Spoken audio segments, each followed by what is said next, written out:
Have you ever wondered how we went from believing the Earth was the center of the universe to sending rovers to Mars? It wasn't a sudden leap. It was a slow, deliberate, and often dangerous journey that began in an era of explosive creativity and rebirth.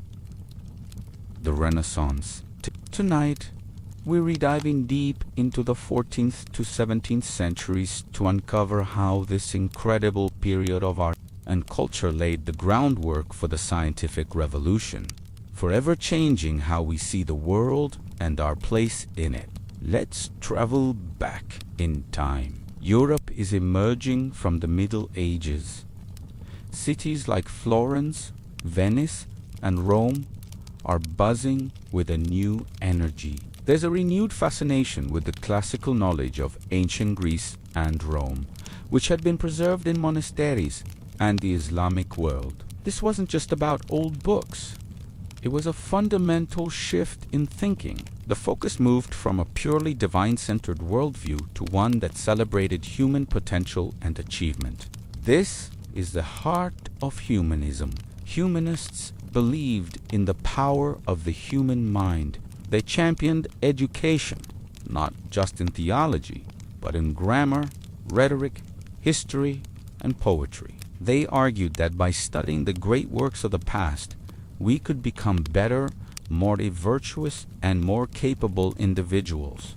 And now, before your mind drifts deeper into this peaceful journey, take just a moment to like the video, subscribe to the channel, and turn on the notification bell. Because every night, with true stories from the Renaissance, you'll fall asleep calmer, deeper, and more at peace. Think of figures like Pet, often called the father of humanism, who rediscovered the letters of the Roman philosopher. This rediscovery was like opening a time capsule, revealing a world of thought based on reason, logic, and civil duty. This emphasis on human intellect and observation was the seed from which scientific inquiry would grow. Now, how does this connect to science? Let's look at the art. Renaissance artists were obsessed with realism, to paint a lifelike human figure. Artists like Leonardo da Vinci and Michelangelo didn't just guess. They studied human anatomy, sometimes in secret, to understand the muscles, bones, and structure beneath the skin. Leonardo's notebooks are filled with detailed anatomical drawings that were centuries ahead of their time. This wasn't just art, it was empirical observation. It was a hands-on, look-for-yourself approach that directly challenged relying solely on ancient, often inaccurate texts. This same spirit of direct observation was applied to the world at large. Artists developed linear perspective to create a realistic illusion of three-dimensional space on a two-dimensional surface. To do this, they needed a sophisticated understanding of geometry and mathematics. Filippo Brunelleschi, the architect of Florence's magnificent dome, was a master of mathematics. He used innovative engineering and mathematical principles to solve a problem that had stumped builders for a century. The message was clear. Mathematics was not just an abstract concept. It was a practical tool for understanding and shaping the physical world. This mathematical lens would become essential for future scientists like Galileo and Newton. Another crucial factor was the invention of the printing press by Johannes Gutenberg around 1440. Before this, books were rare and expensive, copied by hand. The printing press was a revolution in information technology. Suddenly, ideas could be mass-produced and disseminated across Europe with unprecedented speed. Classical texts, new humanist writings, and, crucially, scientific data could reach a much wider audience. This broke the monopoly on knowledge held by the church and universities, and allowed for a continent-wide conversation among scholars. If a scientist in Poland made a discovery, a colleague in Italy could read about it, test it, and build upon it within months, not decades. This brings us to the dawn of the scientific revolution. Let's talk about Nicolaus Copernicus, a true Renaissance mathematician, astronomer, and physician. He drew upon the humanist tradition of questioning established dogma. For centuries, the Ptolemaic model, which placed the Earth at the center of the universe, was the accepted truth, endorsed by the Church. But Copernicus, through meticulous mathematical analysis and observation, found that the model was overly complicated and, well, clunky. He proposed a much more elegant heliocentric model with the sun at the center. His groundbreaking work on the revolutions of the heavenly spheres was published in the year of his death, 1543. It was a monumental challenge to the established order. Copernicus didn't just propose a new astronomical model. He implicitly suggested that the universe could be understood through mathematics and direct observation, rather than just through scripture and ancient authority. This was a direct extension of the Renaissance mindset. Trust what you can observe and calculate for yourself. The torch was then passed to figures like Tycho Brahe, who built the most sophisticated observatory of his time and gathered an incredible amount of precise astronomical data, testament to the Renaissance value of meticulous craftsmanship and empirical collection. His assistant, Johannes Kepler, a brilliant mathematician, used Brahe's data to discover the laws of planetary motion, proving that planets moved in elliptical orbits, not perfect circles as was previously believed. Kepler's work showed that the heavens were not some mysterious, unknowable realm, but a system governed by precise, discoverable mathematical laws. And then there was Galileo, armed with a new Renaissance-era invention, the telescope. Galileo turned his gaze to the heavens and saw things no one had ever seen before. He saw mountains and craters on the moon, proving it was not a perfect ethereal sphere. He saw the moons of Jupiter, proving that not everything orbited the Earth. He observed the phases of Venus, which provided strong evidence for Copernicus's heliocentric model. Galileo embodied the spirit of the Renaissance. He was a master of observation, an experimentalist, and a brilliant communicator who wrote in Italian, not just academic Latin, to reach a broader public, a very humanist thing to do. His clash with the Catholic Church is famous, highlighting the immense tension between the new scientific method and the old, established authority. His struggle represented the birth pangs of a new era, where scientific evidence began to challenge, and in many cases, replace faith-based explanations of the natural world. So, when we look back, the line from the Renaissance to the scientific revolution is crystal clear. It wasn't a separate event, it was a continuation.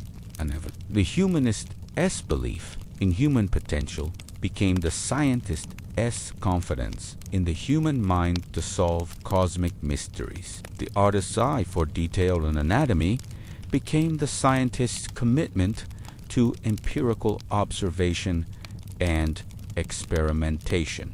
The architect's use of mathematics to build cathedrals became the astronomer's use of mathematics to map the universe. The Renaissance unlocked the cage of medieval dogma and taught humanity to look at the world with fresh eyes, to question everything, and to believe in our own ability to find the answers. It fostered an environment where curiosity was celebrated, where observation trumped authority, and where the language of nature mathematics could be discussed. Without the cultural and intellectual rebirth of the Renaissance, the radical leap of the scientific revolution might never have happened. It was the ultimate testament to the idea that to build a new future, we must first rediscover the best of our past. Nicolaus Copernicus and the heliocentric theory. theory. While we often think of masterful artists like Leonardo da Vinci and Michelangelo, this era also sparked a revolution in science that would forever change our understanding of the universe. At the center of this cosmic upheaval was one man, Nicolaus Copernicus. So, picture this. For over 1,400 years, the entire Western world believed in a model of the universe proposed by the ancient astronomer Ptolemy. It was elegant, it was complex, and it placed our Earth right at the very center of everything. The sun, the moon, the planets, and all the stars were thought to be embedded in Christospheres, all revolving around us in perfect harmony. This geocentric, or Earth-centered, model wasn't just a scientific theory. It was deeply woven into philosophy, religion, and the very fabric of how people saw their place in the cosmos. It made sense, right? We don't feel the Earth moving, and we see everything in the sky rise and set. It seemed obvious that we were the stationary heart of creation. But, as beautiful as this system was, it had a few ... quirks. To make the observed movements of the planets fit the model, astronomers had to introduce some pretty complicated gymnastics. They added things called small circles that the planets traced, while moving along their larger orbital circles around the Earth. Think of it like a Ferris wheel, where each individual car is also spinning in its own little circle. It got the job done, but as observations became more precise over the centuries, astronomers had to keep adding more and more, making the system incredibly clunky and complex. It was like trying to patch an old piece of software over and over again instead of just writing a new, cleaner code. People started to wonder, is this really how the universe works? Could creation truly be this messy? Enter Nicolaus Copernicus, born in 1473 in Thorn, a city in what is now Poland. Copernicus was a true Renaissance man. He wasn't just an astronomer. He was a mathematician, a physician, a scholar, a governor, a diplomat, and an economist. He studied at some of the best universities in Europe, soaking up knowledge in every field he could. It was during his studies in Italy that he was exposed to ancient Greek ideas that questioned the Ptolemaic system. He read about thinkers who had dared to suggest that perhaps the Earth itself was in motion. This wasn't a new idea, but it had been dismissed and forgotten for centuries. For Copernicus, it was a spark. He returned to Poland and took up a position as a canon at the Fromborg Cathedral. This job provided him with the financial security and, more importantly, the time to pursue his true passion, observing the heavens. From his tower, night after night, he meticulously tracked the movements of the planets. He wasn't working with a high-powered telescope. Those wouldn't be invented for another century. He used simple instruments like the triquetrum and the armillary sphere to measure the angles and positions of celestial bodies. And the more he observed, the more he became convinced that the old geocentric system was fundamentally flawed. It was just too complicated to patch together to be a true representation of reality. Copernicus had a revolutionary idea, one that was beautiful in its simplicity. What if the sun, not the Earth, was the center of the universe? What if the Earth was just another planet, spinning on its axis once a day and orbiting the sun once a year? This is the heliocentric, or sun-centered, model. When he reran the calculations with this new arrangement, everything clicked into place. The strange retrograde motion of planets like Mars, where they appear to temporarily move backward in the sky, was no longer a mystery that required complicated It could be explained simply as the Earth on its faster inner orbit, overtaking Mars on its slower outer orbit. It was like passing another car on the highway for a moment. It looks like it's moving backward relative to you. The heliocentric model also allowed Copernicus to establish a logical order for the planets Mercury, Venus, Earth, Mars, Jupiter, and Saturn based on the time they took to orbit the Sun. It provided a simple, elegant, and unified system. It was a mathematical masterpiece. Yet, Copernicus was deeply aware of the storm his theory would cause. To suggest that the Earth was not the center of creation was to challenge not just 1,400 years of scientific consensus, but also the philosophical and theological foundations of society. It was a direct contradiction to the literal interpretation of certain passages in Scripture and demoted humanity from its privileged position at the center of all things. Fearing ridicule and condemnation, Copernicus hesitated to publish his work for decades. He circulated a short, handwritten manuscript called the Commentariolus among a few trusted friends and fellow astronomers. Testing the waters, the feedback was encouraging, but he still held back from a full publication. He spent nearly 30 years refining his calculations and observations, building an unshakable mathematical case for his theory. It wasn't until the very end of his life, encouraged by a young German mathematician named Georg Joachim Rheticus, that he finally agreed to publish his life's work. The result was a book titled De Revolutionibus Orbium Coelestium, or On the Revolutions of the Heavenly Spheres. Legend has it that the first printed copy of the book was brought to Copernicus on his deathbed in 1543. He woke from a coma, saw his life's work in its final form, and then passed away peacefully. It's a poignant and dramatic image, though its historical accuracy is debated. What is certain is that the publication of this book lit a fuse that would smolder for decades before, finally exploding into this scientific revolution. Initially, the book didn't cause the massive uproar Copernicus had feared. For one, it was incredibly dense and mathematical, accessible only to a small number of highly trained astronomers. Also, a preface, added without Copernicus's knowledge by a Lutheran theologian named Andreas, presented the heliocentric model as merely a mathematical tool, a hypothetical device to simplify calculations. Rather than a description of physical reality, this likely helped shield the work from immediate condemnation.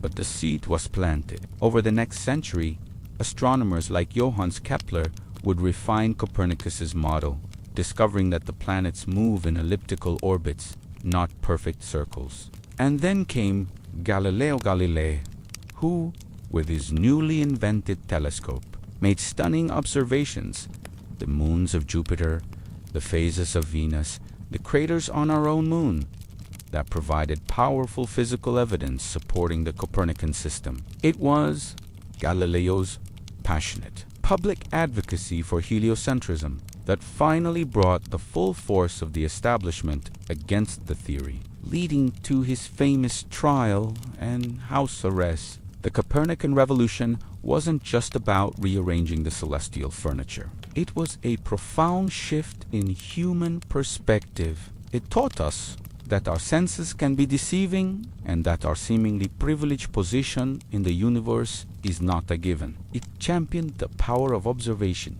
mathematics, and rational inquiry over unquestioned tradition. Nicolaus Copernicus, the quiet canon from Poland, didn't just move the earth. He moved the foundations of modern thought and set us on a course to explore the cosmos with new eyes and an open mind. His courage to question the unquestionable truly changed the world. Have you ever looked up at the night sky and wondered about our place in the universe? For centuries, humanity believed Earth was the center of everything, with the sun, moon, and stars revolving around us. It was a comforting, established truth. But what happens when one person dares to look closer and question everything? This is the story of Galileo Galilei, the man who pointed his telescope to the heavens and forever changed our understanding of the cosmos. kicking open the door to modern physics. Tonight, we're journeying back to the heart of the Renaissance, a time of incredible art, invention, and intellectual rebirth. While Michelangelo was painting the Sistine Chapel and Da Vinci was sketching flying machines, another Italian genius was turning his gaze upward. Galileo Galilei, born in Pisa in 1564, wasn't just another scholar. He was a revolutionary thinker with a stubborn curiosity. He started his career studying medicine, but his true passion was mathematics and the natural world.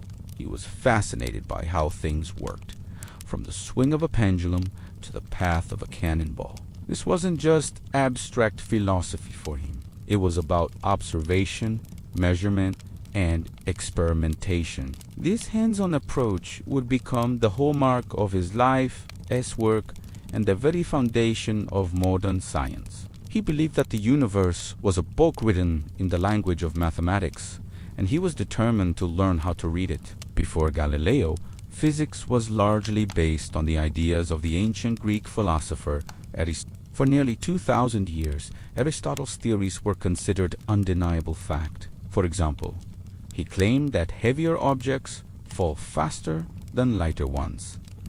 It seems logical, right? A big rock should hit the ground before a small pebble. But Galileo wasn't content with just accepting what was written in old books. He wanted to see it for himself. This led to one of his most famous, though possibly legendary, experiments. The story goes that Galileo climbed to the top of the Leaning Tower of Pisa and dropped 2 cannonballs of different weights. To everyone's astonishment, they both hit the ground at the same time. Whether this exact event happened or not, it perfectly illustrates Galileo's method. He performed more precise experiments by rolling balls down inclined planes, which allowed him to slow down the motion and measure it accurately. Through these careful observations, he discovered the law of falling bodies. In the absence of air resistance, all objects accelerate towards the Earth at the same rate, regardless of their mass. This was a direct contradiction of Aristotle and a monumental step forward. It showed that scientific truth isn't determined by authority or common sense, but by evidence and experimentation.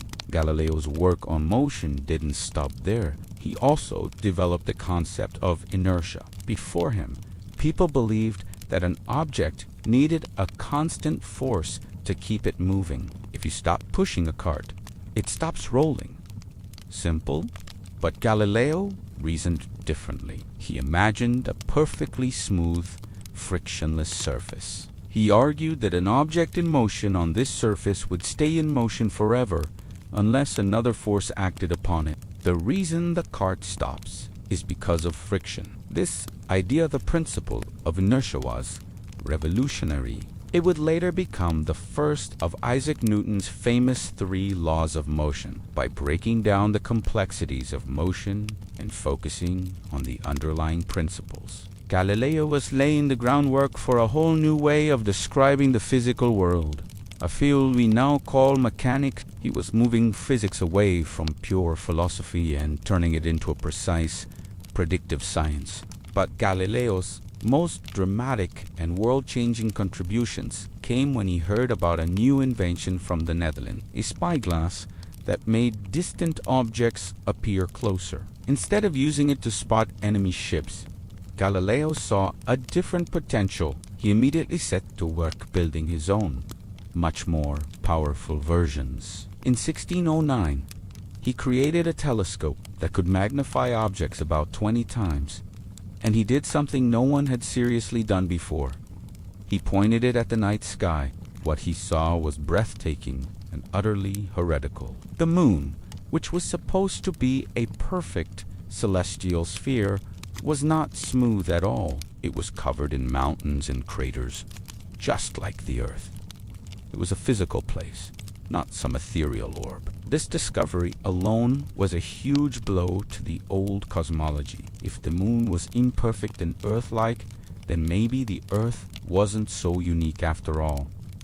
Then he turned his telescope to Jupiter. He noticed for small points of light near the planet. At first, he thought they were just background stars. But when he observed them night after night, he saw that they were moving and they were orbiting Jupiter. He had discovered Jupiter's moons, which he named the Medicean stars in honor of his patron. This was the smoking gun. Here was definitive proof that not everything in the universe revolved around the Earth. A mini-solar system was orbiting another planet. This directly contradicted the Ptolemaic model, the established geocentric theory that had been the cornerstone of Western thought for over 1400 years. The Ptolemaic model, supported by the Church, placed the stationary Earth at the center of the universe. Galileo's discovery showed this model was, at best, incomplete and, at worst, fundamentally wrong. Galileo's telescope continued to reveal wonders that challenged the old order. He observed the phases of Venus, which mirrored the phases of our moon. This could only be explained if Venus was orbiting the Sun, not the Earth. He saw that the Milky Way wasn't a celestial cloud, but was composed of countless individual stars, suggesting the universe was far larger than anyone had ever imagined. He even observed sunspots, blemishes on the supposedly perfect face of the Sun, which further proved that the celestial bodies were not flawless and unchanging. Each new observation chipped away at the ancient worldview and supported a different, more radical idea, the heliocentric model, proposed by Copernicus decades earlier, which placed the Sun at the center of the solar system.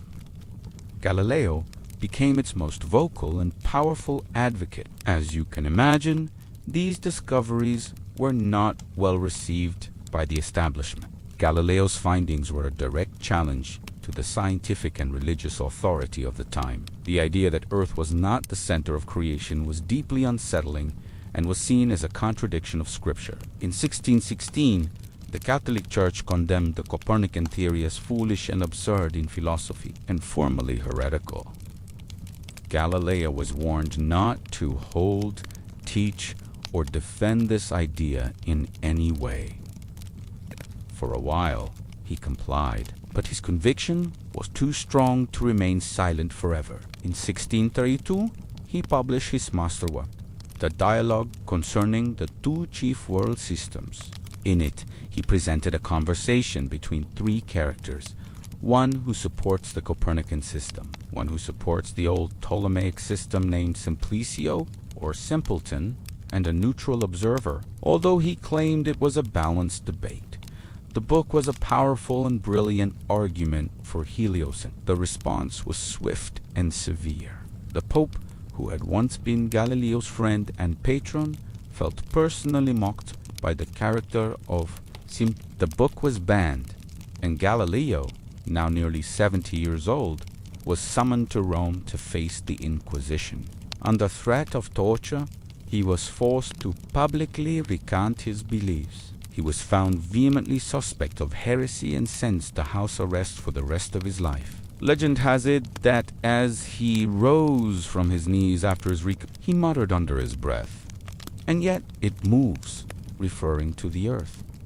While this is likely another embellishment, it captures the spirit of a man who knew the truth even if he was forced to deny it. He spent his final years blind and isolated, but he never stopped working. He wrote one of his most important books on mechanics during this time, summarizing his life's work on motion. Galileo passed away in 1642. The same year Isaac Newton was born, a symbolic passing of the scientific torch. Though he died a prisoner, his legacy was unstoppable. His insistence on observation, experimentation, and mathematical analysis set a new standard for scientific inquiry. He showed us that the universe is governed by laws that we can understand and describe. He tore down the walls between the earth and the heavens, revealing a cosmos that was far more vast, complex, and magnificent than anyone had ever dreamed. He wasn't just an astronomer, he was the architect of modern physics, a true pioneer who risked everything for the pursuit of knowledge. Galileo's story is a powerful reminder that progress often requires courage, that questioning authority is sometimes necessary, and that a single new perspective can change the world forever. Have you ever looked at an old map and wondered what it felt like to be the first person to sail into the unknown? To see a coastline no European had ever seen before? Tonight, we resetting sail back in time to one of the most thrilling chapters in human history. The Age of Discovery. The Renaissance wasn't just about art and science flourishing in cities like Florence and Rome. It was an era of boundless curiosity, a time when the world, as people knew it, suddenly got a whole lot bigger. For centuries, European knowledge of the globe was limited. Asia was a distant land of spices and silk, reachable only through long, dangerous, and incredibly expensive overland routes controlled by various empires. Africa was largely a mystery beyond its northern coast, and the Americas, they didn't even exist on their maps. So, what changed? A perfect storm of innovation, ambition, and economics. In the 15th century, ship designs were getting better. Ships like the Caravel, developed by the Portuguese, were faster, more maneuverable, and could sail against the wind more effectively than older vessels. This made long-distance ocean voyages feasible for the first time. Combine that with improvements in navigational tools like the astrolabe and the magnetic compass, and suddenly the vast, terrifying ocean started to look a little more conquerable. The first major player on this new stage was Portugal. Driven by a desire to bypass the old trade routes and tap directly into the lucrative West African gold and spice trade, they began to systematically explore the Atlantic coast of Africa. A key figure in this was Prince Henry the Navigator. Though he wasn't much of a sailor himself, he was a visionary patron. He sponsored expeditions, gathered mapmakers and astronomers, and pushed his captains to go further and further south, mapping the coast and establishing trading posts along the way. Year after year, Portuguese ships crept further down the African continent. In 1488, a pivotal moment arrived. Bartolomeu Dias, caught in a storm, was blown far south and, upon turning back, realized he had rounded the southern tip of Africa. He had found the gateway to the Indian Ocean. This was the breakthrough they had been dreaming of. A decade later, Vasco da Gama would follow Dias's route, successfully sail all the way to India, and return to Portugal with a cargo of spices worth a fortune. The sea route to the east was open, and Portugal was on its way to building a vast trading empire. But while Portugal was looking east, a determined Genoese navigator had a different, much more radical idea. His name was Christopher Columbus. He believed the world was smaller than most people thought, and that he could reach the riches of the East Indies by sailing west, straight across the Atlantic. After being rejected by the Portuguese and others, he finally secured the backing of Queen Isabella and King Ferdinand of Spain, who were eager to compete with their Portuguese rivals. In August 1492, Columbus set sail with 3 small ships, the Nina, the Pinta, and the Santa Maria. After a tense, nerve-wracking voyage of more than 2 months, land was finally sighted. On October 12th, Columbus and his crew landed on an island in what is now the Bahamas. He was convinced he had reached the outskirts of Asia, calling the native people Indians.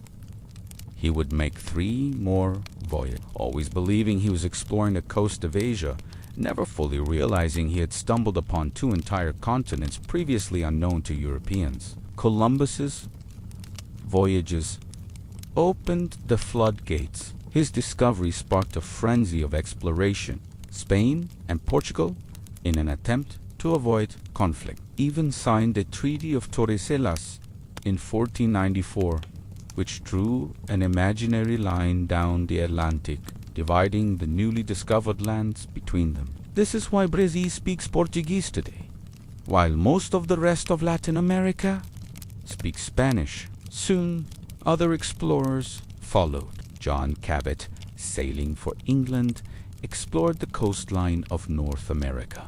Amerigo Vespucci, sailing for both Spain and Portugal, explored the coast of South America and was the first to popularize the idea that this was not Asia, but a new world.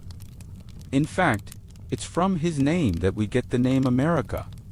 Perhaps the most astonishing voyage of all was that of Ferdinand Magellan. In 1519, he set out from Spain with 5 ships and about 270 men on a quest to find the western passage to the Spiced Islands. It was an unbelievably brutal and perilous journey. They navigated the treacherous straits at the southern tip of South America, which are now named after him, and sailed into a vast, calm ocean he named the Pacific.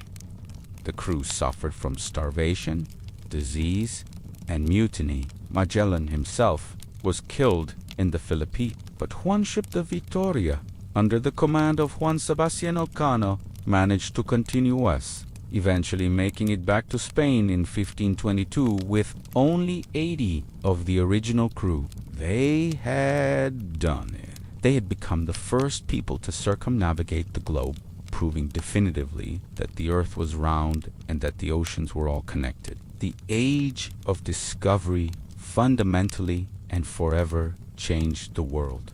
It led to the Columbian Exchange, a massive transfer of plants, animals, culture, technology, ideas, and tragically, diseases between the Americas, Europe, Africa, and Asia. Potatoes, tomatoes, and corn came to Europe, revolutionizing its diet and helping populations grow. Horses, cattle, and wheat were brought to the Americas, transforming their landscapes and societies. But we must also acknowledge the dark side of this era. This was not an empty world explorers found. It was home to millions of people with their own complex civilizations, like the Aztec and Inca empires. The arrival of Europeans brought conquests, colonization, and devastation. Diseases like smallpox, to which the native peoples had no immunity, wiped out staggering numbers of the population. The quest for wealth led to the brutal exploitation of both the land and its people, and it laid the foundations for the transatlantic slave trade. So, the legacy of the Age of Discovery is complex. It was an age of incredible bravery, genius, and human achievement, expanding our knowledge of the planet in ways that were previously unimaginable. It connected the world, creating the first truly global economy and culture, but it was also an age of profound tragedy and injustice, with consequences that are still shaping our world today. It's a powerful reminder that history is never just one simple story. Advances in medicine. Tonight, we're stepping into one of the most transformative periods in human history, the Renaissance. While we often think of this era as a golden age for art and philosophy, it was also a time of incredible and sometimes controversial advancements in medicine. So, grab your notebooks, because we're about to dissect the fascinating world of Renaissance healthcare. Before the Renaissance, European medicine was largely dominated by the ancient Greek physician Galen. His theories, based on the full humus blood, phlegm, yellow bile, and black bile, had been the unquestioned authority for over 1,000 years. Sickness was seen as an imbalance of these humors, and treatments often involved things like bloodletting or purging to restore that balance. But as the Renaissance spirit of inquiry and questioning began to bloom, scholars and physicians started to look at the human body with fresh eyes. A pivotal shift was the renewed interest in human anatomy. For centuries, Dissecting human bodies was largely taboo. But pioneers like Andreas Vesalius dared to challenge the status quo. In 1543, he published his groundbreaking work, De Humani Corporis Fabrica, or On the Fabric of the Human Body. This wasn't just another textbook. Vesalius performed his own dissections, correcting hundreds of Galen's errors that were based on animal dissections, not human ones. His incredibly detailed and accurate illustrations set a new standard for medical study, proving that direct observation was more valuable than ancient texts. Vesalius effectively created the modern science of anatomy. Following in Vesalius's footsteps was William Harvey, an English physician who made another monumental discovery. Before Harvey, it was believed that the liver produced blood, which was then consumed by the body. Harvey, through meticulous experiments and observations, proposed a radical new idea. The circulatory system. He demonstrated that the heart acts as a pump, propelling the same blood in a continuous loop throughout the body. His 1628 book, De Motu Cordis, or On the Motion of the Heart and Blood, completely overturned centuries of dogma and laid the foundation for modern cardiology and physiology. It was a revolutionary concept that took time to be accepted, but its importance cannot be overstated. Now, let's talk about surgery. Renaissance surgery was a brutal, often deadly affair. Without anesthesia or an understanding of germs, even minor procedures could lead to fatal infections. However, one figure stands out as a true game-changer: Ambroise Paré, a French barbist. Paré served on the battlefield, which became his classroom. The standard treatment for gunshot wounds was to cauterize them with boiling oil, an agonizing and often ineffective practice. During one battle, Paré ran out of oil. In desperation, he improvised, creating a soothing ointment of egg yolk, rose oil, and turpentine.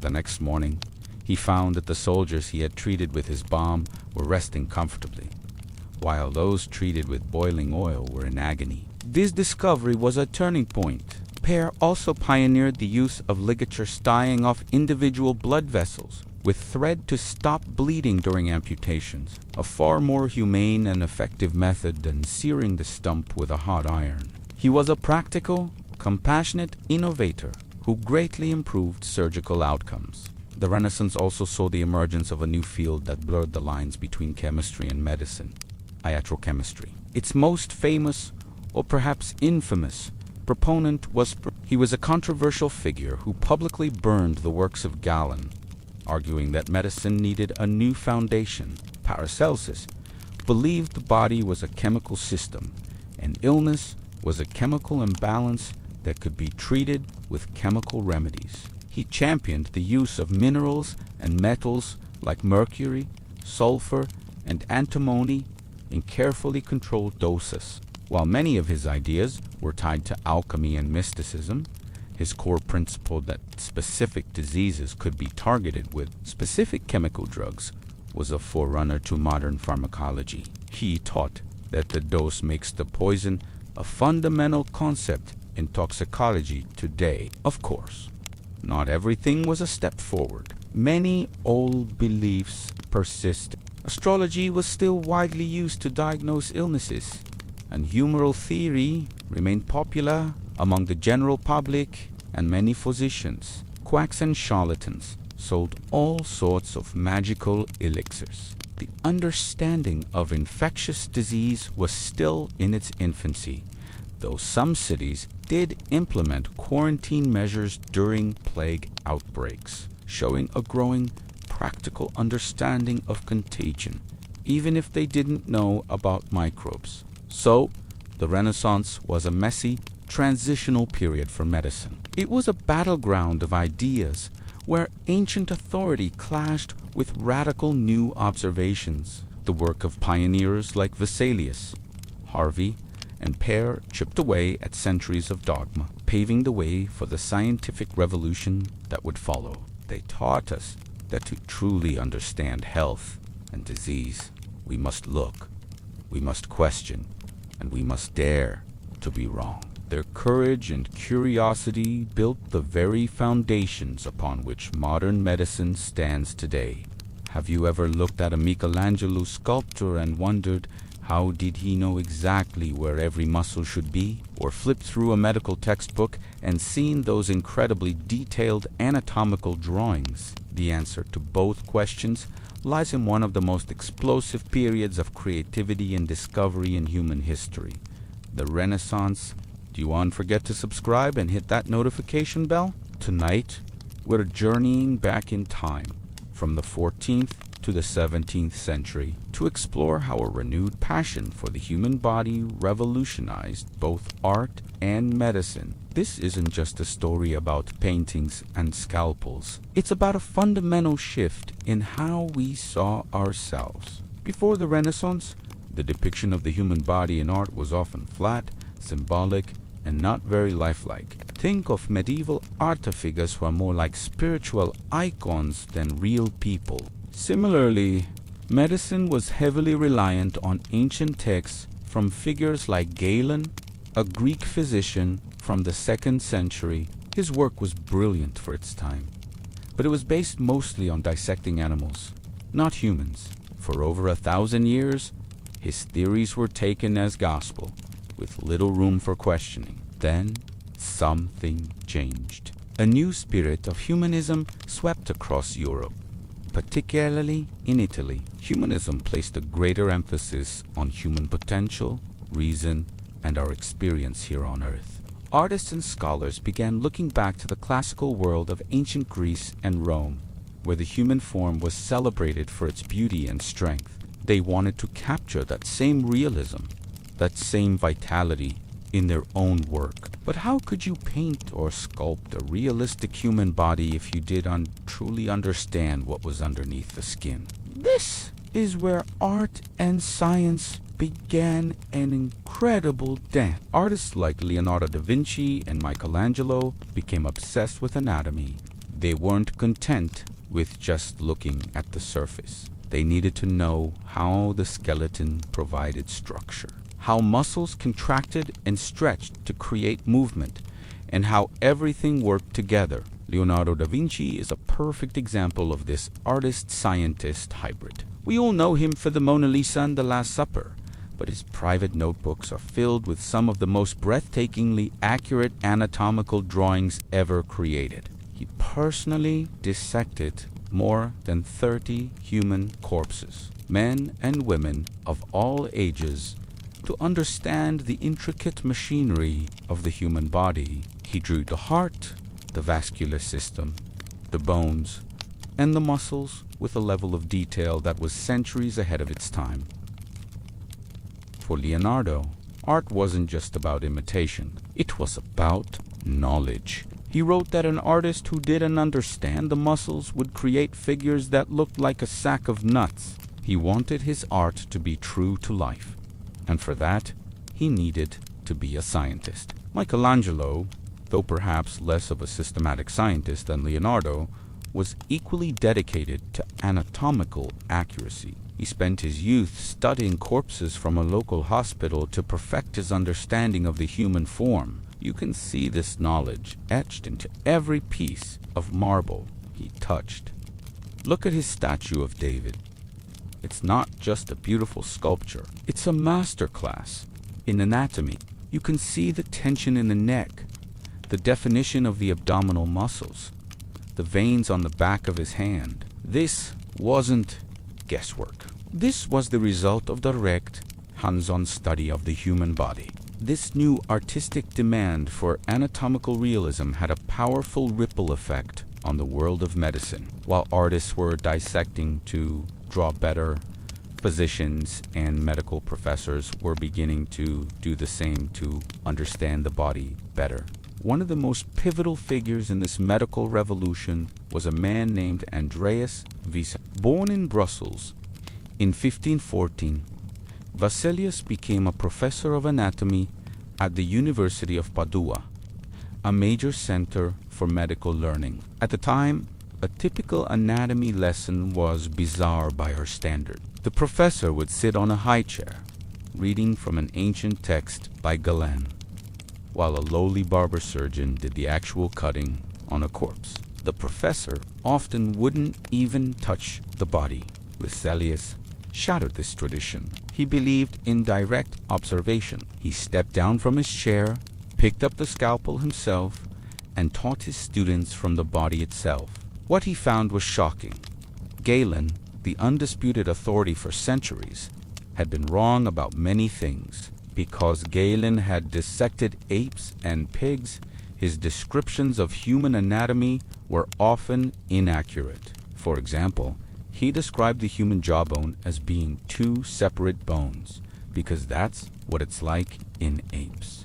Vesalius showed his students that in humans, it's a single bone. In 1543, Vesalius published his masterpiece, a massive 7-volume book called De Humani Corporis Fabrica, or on the fabric of the human body. This wasn't just a medical text, it was a work of art. The book was filled with over 200 incredibly detailed woodcut illustrations. The drawings were so beautiful and precise that they set a new standard for medical illustration. Who created these amazing illustrations? They were made in the workshop of the great Venetian painter Titian. Here we see the direct collaboration between art and science. The artist provided the skill to visualize what the scientists were discovering. The Fabrica was revolutionary. It corrected over 200 of Galen's long-standing errors and provided the first truly comprehensive and accurate map of the human body. The book showed the body not as a static object, but as a dynamic, living structure. The illustrated figures were often posed in dramatic, lifelike stances, set against beautiful Italian landscapes. Clear nod to the artistic sensibilities of the time. It was a declaration that the study of the human body could be both a scientific and an aesthetic pursuit. The impact of this was immense. For artists, the new anatomical knowledge allowed them to create works of unprecedented realism and emotional power. The figures in Renaissance paintings no longer looked stiff or two-dimensional.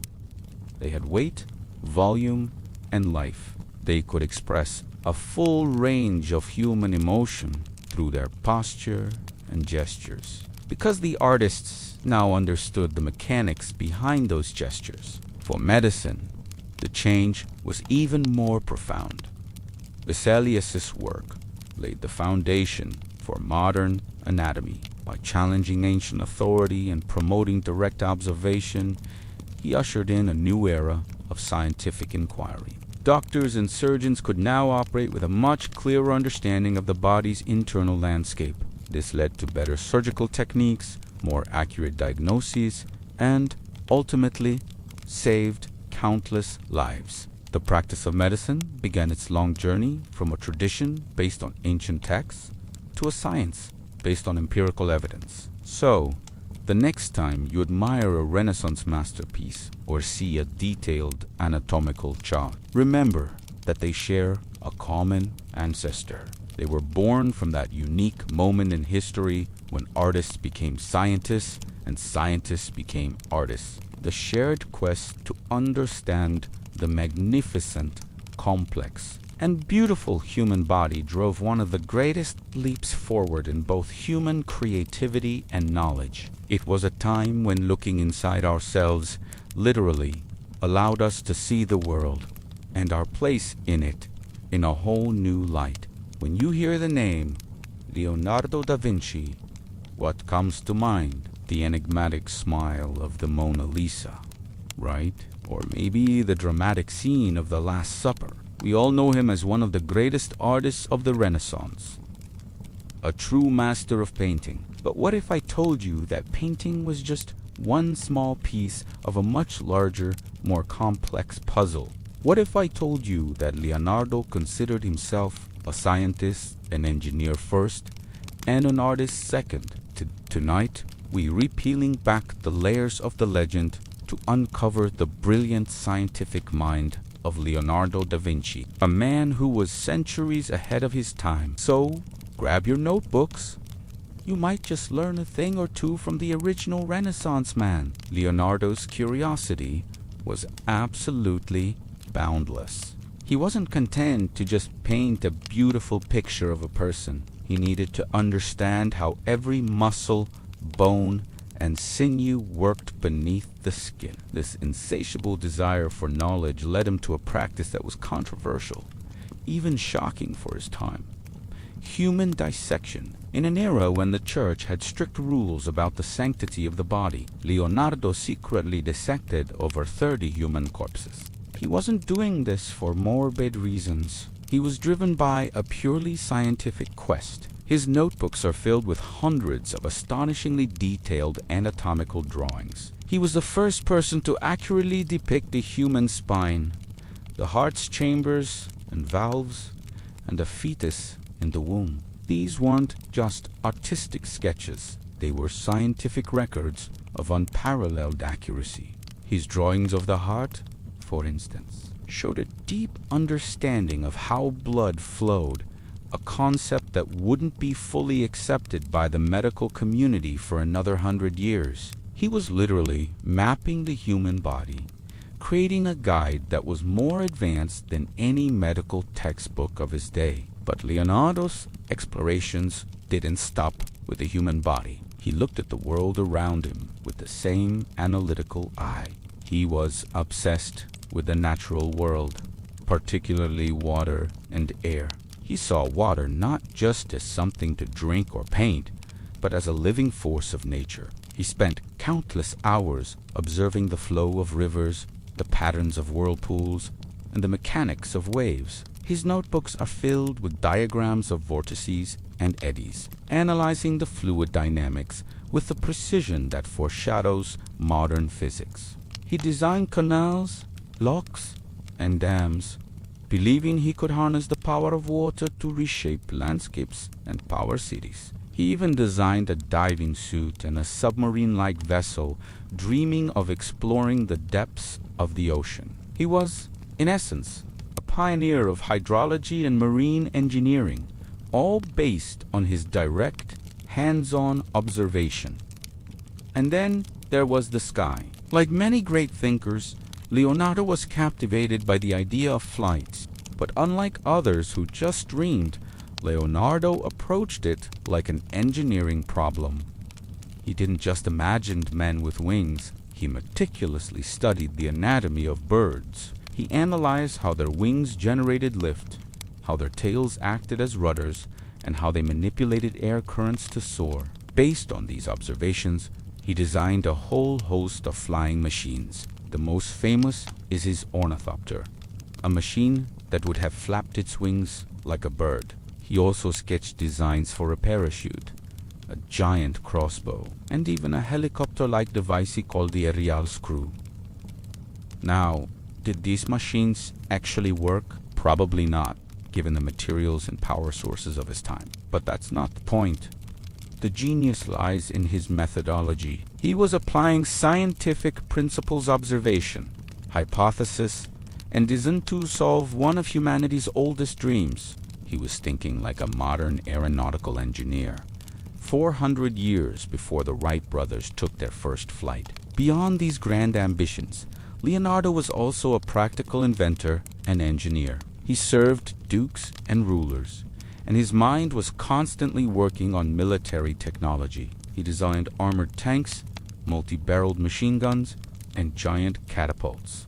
He wasn't just drawing fantasy weapons. He was thinking about trajectories, firepower, and defensive strategies. He understood gears, levers, pulleys, and cranks better than anyone. His notebooks are a treasure trove of mechanical designs, from automated systems for grinding lenses to complex cranes for construction. He was a systems thinker, always looking for a more efficient, more ingenious way to solve a problem. He saw the world as a grand machine, and he believed that by understanding its components, he could reassemble them in new and innovative ways. This practical, problem-solving mindset is the very definition of an engineer. So, what can we take away from all this? Leonardo's true legacy isn't just a collection of beautiful paintings or fascinating, if impractical, inventions. His real genius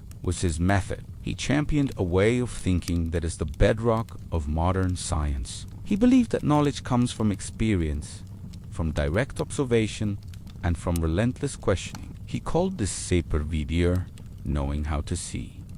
He didn't just look at the world, he saw it. He dissected it, analyzed it, and documented it with an obsessive passion. He combined art and science in a way that no one had before, using his artistic skill to communicate his scientific findings. His notebooks, filled with over 13,000 pages of notes and drawings, are a testament to a mind that refused to be confined to a single discipline. He was an anatomist, an engineer, a botanist, a geologist, and an architect. He showed us that art and science are not opposing forces, but two sides of the same coin, two different languages, for describing the beauty and complexity of the universe. In the end, Leonardo da Vinci was far more than just the painter of the Mona Lisa.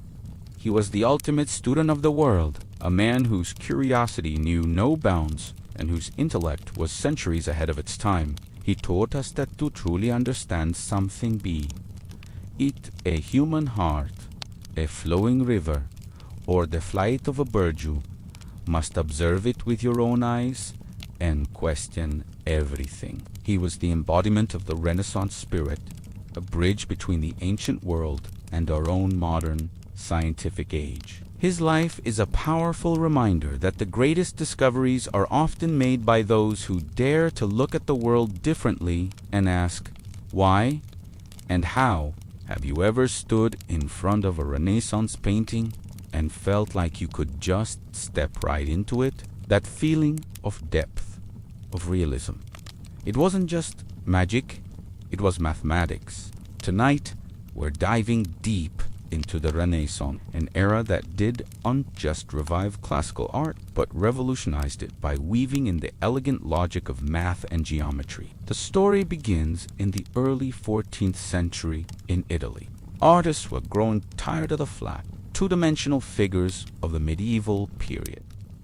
They craved realism. They wanted their saints and angels to have weight, to occupy a real space, to feel ... human. But how? The answer lay hidden in plain sight, in the ancient texts of Greek mathematicians like Euclid and Filippo Brunelleschi, a goldsmith, an architect in Florence. Around 1415, he conducted a series of brilliant experiments. Using a mirror and a panel with a small peephole, he demonstrated a mathematical system for creating a perfect illusion of three-dimensional space on a two-dimensional surface. This was the birth of linear perspective. So, what exactly is linear perspective? Imagine you're standing on a long, straight road. The edges of the road seem to converge at a single point on the horizon, right? That point is called the vanishing point. Brunelleschi realized that all parallel lines in a scene, what we call orthogonal lines, appeared to meet at this one point. By mapping out these lines on a canvas, an artist could create a convincing grid that made their painted world look just like the real one. This was a game. Suddenly, artists had a scientific method for organizing their compositions.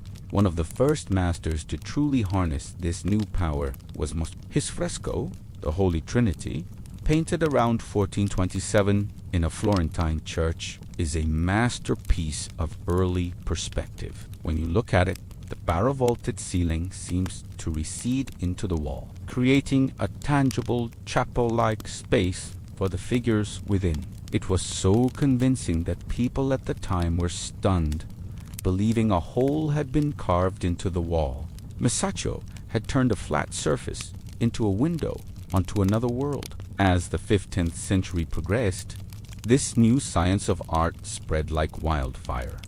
Artists weren't just painters anymore. They were mathematicians, architects, and scientists, all rolled into one. Leon Battista Alberti, a true Renaissance man, literally wrote the book on it. In his 1435 treatise on painting or de pictura, he laid out the principles of perspective for all to learn.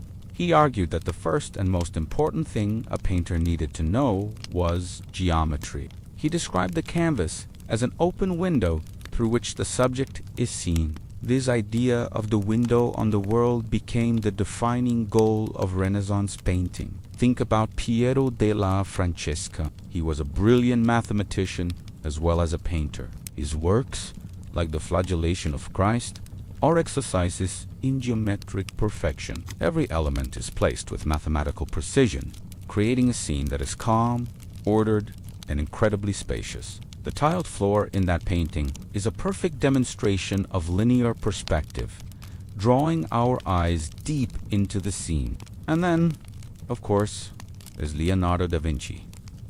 Leonardo took perspective to a whole new level. He wasn't just content with linear perspective. He explored what he called aerial or atmospheric perspective.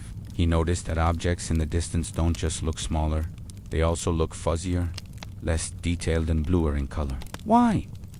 Because we're looking at them through a thick layer of atmosphere dust, water, vapor, and air. Look at the background of the Mona Lisa. See how the mountains and rivers fade into a hazy, blue distance. That's aerial perspective at work. It adds an incredible sense of depth and atmosphere to the landscape, making it feel vast and mysterious. Leonardo's notebooks are filled with studies on light, shadow, and how the eye perceives the world. For him, art was a science, a way of understanding the fundamental workings of nature. Let's not forget Raphael. His fresco in the Vatican, the School of Athens, is perhaps the most famous example of linear perspective in all of art history. The entire grand scene is set within a massive arched hall. The checkerboard floor and the coffered ceiling create a powerful grid of orthogonal lines, all rushing towards a central vanishing point. And where is that vanishing point? Right between the two central figures, Plato and Aristotle. Raphael uses perspective not just to create space, but to direct our attention and emphasize the philosophical heart of the painting. It's a perfect fusion of form and content. So, why was this so important? This mathematical approach did more than just make paintings look real. It elevated the status of the artist. They were no longer seen as mere craftsmen, but as intellectuals and innovators on par with poets and philosophers. They were using divine geometry, the language of God, to represent the world. This new realism also made religious stories more immediate and relatable to the average person. When you saw a painting of the Last Supper, like Leo, you felt like you were right there in the room with Jesus and the apostles. The sacred became tangible. The influence of this mathematical revolution in art stretched far beyond the Renaissance. It laid the groundwork for centuries of Western art.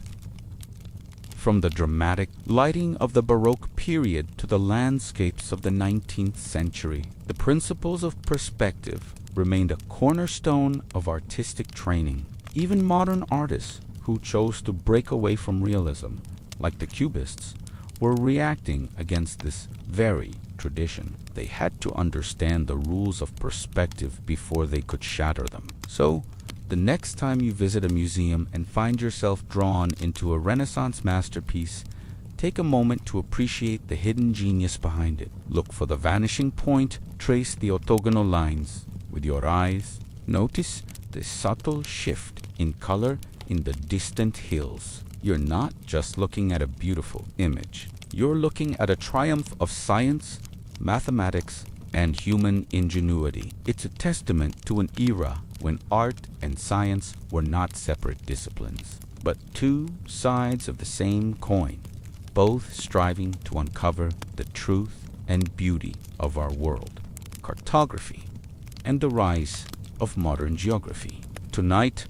we're embarking on a fascinating journey back in time, not just to any era, but to the Renaissance, a period of explosive creativity and intellectual rebirth. While we often think of masterful paintings and sculptures, another, equally revolutionary art form was quietly changing the world: cartography. This isn't just about drawing old maps. It's the story of how humanity literally redrew its understanding of the planet and, in doing so, paved the way for the modern world.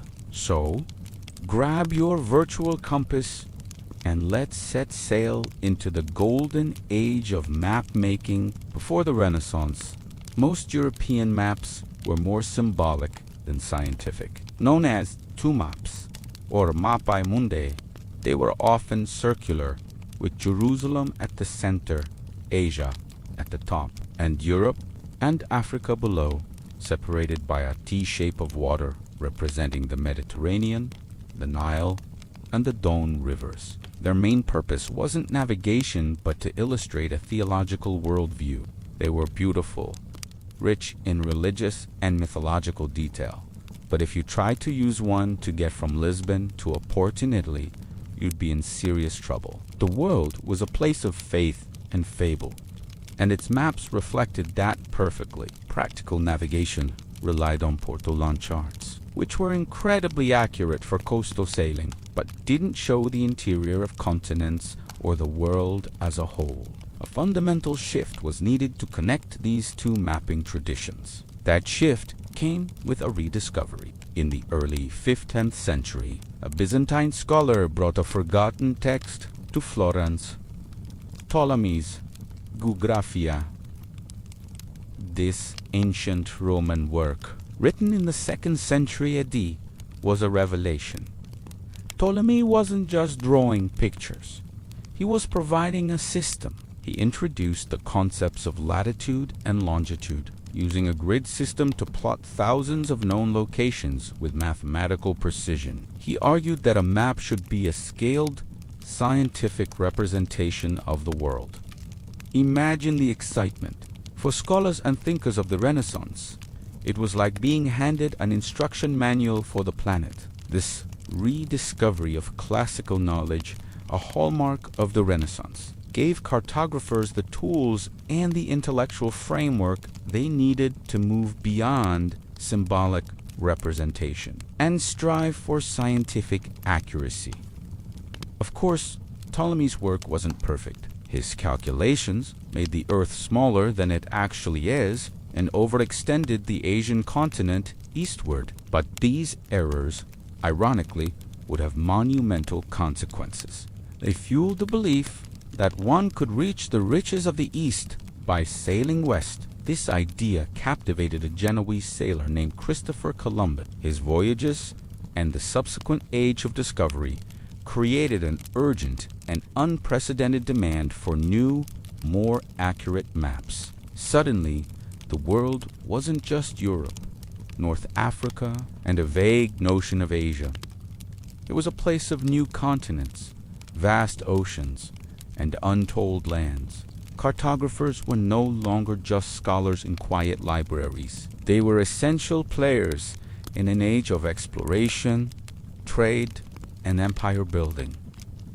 The race was on to chart the unknown. This new age of exploration created a data explosion. Every ship that returned brought back new information, logs, sketches of coastlines, measurements of latitude, and descriptions of new lands. The challenge for cartographers was immense. How do you synthesize all this conflicting, often inaccurate, new data with the established classical knowledge from Ptolemy? It was a monumental task of data analysis and critical thinking. This is where the printing press, another revolutionary invention of the era, played a crucial role. Before printing, maps were hand-drawn, expensive, and rare. The printing press allowed for the mass production and distribution of maps. A new discovery made by a Portuguese explorer could be incorporated into a map in Antwerp, printed, and then sold to sailors in Spain or merchants in England within a matter of months. This accelerated the pace of geograph discovery, creating a feedback loop. Better maps led to more successful voyages, which in turn provided more data for even better maps. One of the greatest challenges cartographers faced was the projection problem. How do you represent the curved, three-dimensional surface of the Earth on a flat, two-dimensional piece of paper? It's a geometric puzzle that can't be solved without some form of distortion. Different map makers proposed different solutions or projections, each with its own strengths and weaknesses. The most famous solution came in 1569 from a Flemish cartographer named Gerardus. His Mercator projection was revolutionary because it depicted lines of constant course, known as rhumb lines, as straight lines. This was a game changer for navigation. A sailor could simply draw a straight line from their point of departure to their destination and follow that constant compass bearing to get there. While this projection famously distorts the size of land masses near the poles, making Greenland look as large as Africa. Its practical utility for sailors made it the standard for nautical charts for centuries. It was the ultimate fusion of science and practical application. The centers of this cartographic revolution were cities like Antwerp and Amsterdam. These bustling hubs of trade and commerce became the world's leading map-making centers in the 16th and 17th centuries. Dynasties of cartographers and publishers, like the families of Mercator, Ortelius, and Blaeu, flourished here. Abraham Ortelius created what is considered the first true modern atlas in 1570, the Theatrum Orbis Terrarum, or Theater of the World. For the first time, it gathered a collection of maps of a uniform size and style into a single book, complete with descriptive text. This wasn't just a tool. It was a consumer product, a way for the growing merchant class to understand and visualize the expanding world they were investing in. These atlases were status symbols displayed in the homes of the wealthy, showing off their owners' worldliness and knowledge. Maps were no longer just for kings and sailors. They were for everyone who could afford them. The impact of this cartographic revolution was profound and varied. On a political level, maps became powerful tools of statecraft. Clear, defined borders on a map could legitimize territorial claims and project a nation's power and ambitions. Monarchs sponsored expeditions and cartographic projects to solidify their control over vast new empires. Economically, accurate maps were the lifeblood of global trade. They reduced the risks of maritime voyages, opened up new trade routes, and allowed companies like the Dutch East India Company to manage their sprawling commercial networks. But perhaps the most significant impact was on the human mind. Looking at these new maps, people in the Renaissance could, for the first time, see the entire planet laid out before them. This fostered a new global consciousness, a sense that all parts of the world were interconnected. The Earth was no longer a series of isolated regions, but a single, knowable system. So, the next time you glance at a map on your phone, take a moment to appreciate its incredible heritage. That simple digital image is the descendant of a revolutionary process that began over 500 years ago during the Renaissance. It was a time when art, science, and exploration collided, transforming our perception of the world. The shift from symbolic Mapai Mundi to the scientific atlases of Mercator and Ortelius wasn't just a technical advancement, it was a fundamental change in how humanity saw itself and its place in the cosmos. It laid the foundation for modern geography, and continues to shape how we navigate and understand our world today. Scientific inventions of the Renaissance. We're journeying back in time to an era of breathtaking art and radical new ideas. The Renaissance, while we often think of Michelangelo and Leonardo da Vinci's masterpieces, there was another equally powerful revolution happening in the shadows of the art studios and cathedrals. This was a revolution of science and technology, a period of invention that would fundamentally reshape the world and set the stage for the modern age. So, grab your curiosity and let's explore the incredible scientific inventions of the Renaissance. Before we dive into the gadgets and gizmos, let's set the scene. The Renaissance, stretching from the 14th to the 17th century, was a fervent period of rebirth in Europe. After the Middle Ages, there was a renewed interest in the classical knowledge of ancient Greece and Rome. But this wasn't just about dusting off old books. Thinkers and creators began to look at the world with fresh eyes, driven by a spirit of humanism, which celebrated human potential and achievement. This new mindset, combined with the growing wealth of city-states and the patronage of powerful families like the Medici, created the perfect fertile ground for scientific inquiry and invention. It was a time when observation, experimentation, and the courage to challenge long-held beliefs began to take center stage. Perhaps no single invention had a greater impact than Johannes Gutenberg's printing press around 1440. Before Gutenberg, books were painstakingly copied by hand, making them incredibly rare and expensive, accessible only to the clergy and the super. Imagine a world where a single book could cost as much as a house. Gutenberg combined existing technologies like the screw press, used for making wine, with his own innovation of movable metal type. Suddenly, information could be duplicated quickly and cheaply. Scientific papers, astronomical charts, medical texts, and classical works could be distributed far and wide. This wasn't just a technological leap. It was the democratization of knowledge. Scientists like Copernicus and Vesalius could share their groundbreaking and often controversial ideas with a much larger audience, sparking debate and accelerating the pace of discovery across the entire continent. The printing press was, in essence, the internet of its day. Now, let's turn our eyes to the heavens. The Renaissance completely changed our understanding of the universe. For centuries, the geocentric model of Ptolemy, which placed the Earth at the center of everything, was accepted as undeniable truth. Then came a Polish astronomer named Nicolaus Copernicus. In his book, published just before his death in 1543, he proposed a radical idea. What if the sun, not the Earth, was the center of the solar system? This heliocentric model was revolutionary and highly controversial. But how could anyone prove it? This is where the telescope comes in.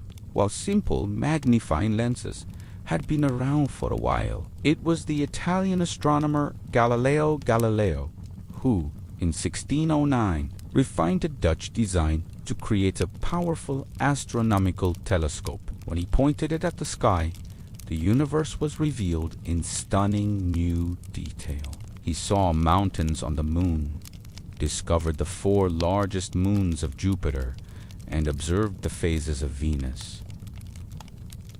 These observations provided concrete visual evidence that supported Copernicus's heliocentric theory. Galileo's telescope didn't just show us new worlds. It gave humanity a new way of seeing, proving that observation could overturn centuries of dogma. From the infinitely large, let's zoom in, to the infinitesimally small. Just as the telescope opened up the cosmos, another invention was revealing a hidden universe right under our noses.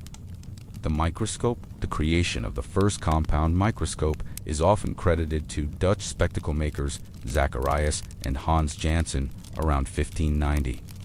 This device, which used multiple lenses to achieve greater magnification, was a gift. Early scientists like Robert Hooke used it to observe the intricate structure of a cork slice, coining the term cell to describe the tiny box-like compartments he saw. A little later, Antonie van Leeuwenhoek, a Dutch draper, crafted his own powerful single-lens microscopes and became the first person to observe and describe single-celled organisms, which he called animalcules. He saw bacteria, sperm cells, and blood cells, opening up the brand new field of microbiology.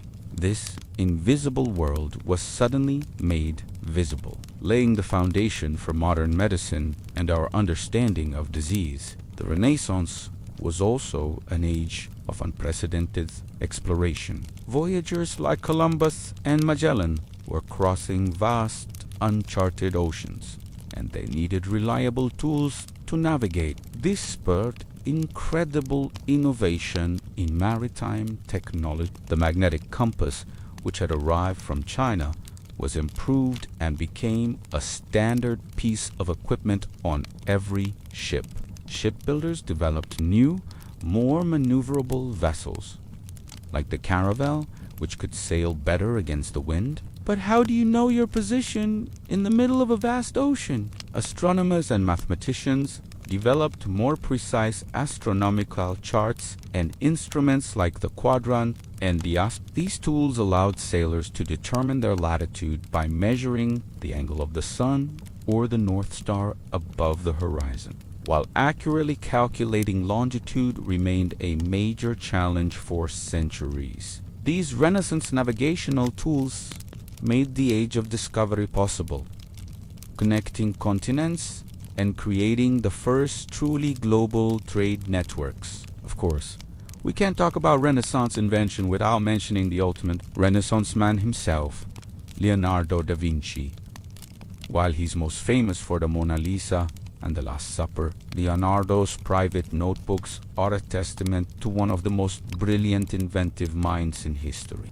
He was an anatomist, an engineer, a musician, and a visionary. His notebooks are filled with thousands of pages of drawings and notes on an astonishing range of subjects. He designed flying machines, including an ornithopter that mimicked a bird's wings and a precursor to the helicopter. He sketched out plans for armored tanks, submarines, and scuba gear centuries before they became a reality. He designed bridges, water systems, and war machines. While many of his inventions were never built in his lifetime due to technological limitations, his methods were revolutionary. He relied on intense observation and detailed sketching, dissecting human and animal bodies to understand mechanics and anatomy. Leonardo embodies the very spirit of the Renaissance, the fusion of art and science, and an insatiable curiosity about how the world works. The impact of these inventions extends far beyond their immediate use. They fostered a new way of thinking, what we now call the scientific method. The emphasis shifted from relying on ancient authorities to valuing direct observation, experimentation, and empirical evidence. The telescope and microscope showed that there were truths that could only be discovered through careful investigation of the natural world. The printing press ensured that these new discoveries could be shared, debated, and built upon by others. This cumulative process of knowledge building is the engine of scientific progress. The innovations of the Renaissance didn't just give us new tools. They gave us a new mindset. They taught us to be curious, to question assumptions, and to look for evidence. This legacy paved the way for the scientific revolution of the 17th century with giants like Isaac Newton, and it continues to drive science and technology today. So, the next time you marvel at a painting from the Renaissance, remember that this era of artistic genius was also an era of scientific brilliance. From the press that spread ideas like wildfire to the lenses that revealed the secrets of the cosmos and the microscopic world, the inventors of the Renaissance were the architects of our modern world. They were driven by a profound belief in human potential, and a relentless desire to understand the universe. Their legacy is a powerful reminder that curiosity and courage can quite literally change everything. Thank you so much for joining me on this journey back in time. What Renaissance invention do you think was the most important? Let me know in the comments below. If you enjoyed this video and want to explore more fascinating moments in history, please hit that like button and subscribe to the channel so you don't miss our next adventure. Thanks for watching, and I'll see you in the next video. And now let the fire take you into a world of calm and dreams.